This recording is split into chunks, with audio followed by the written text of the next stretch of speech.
Из популярных способов разрешить сухой кашель, перевести его отчасти во влажный, а зачастую избавиться от него, заключается в очень хорошем рецепте. Что нам для этого надо с вами сделать? Вот таким вот образом мы берем луковицу, отрезаем у нее донышко, отрезаем у нее верхушечку.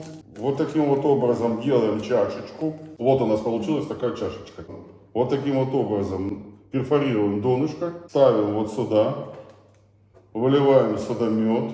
Небольшое, достаточно половина сока, половина чайной ложки сока или груши или яблока. Добавить сюда и дождаться, когда вот здесь накопится определенное количество вот этого медово-грушевого или медово-яблочного луковичного сока. Вот эту жидкость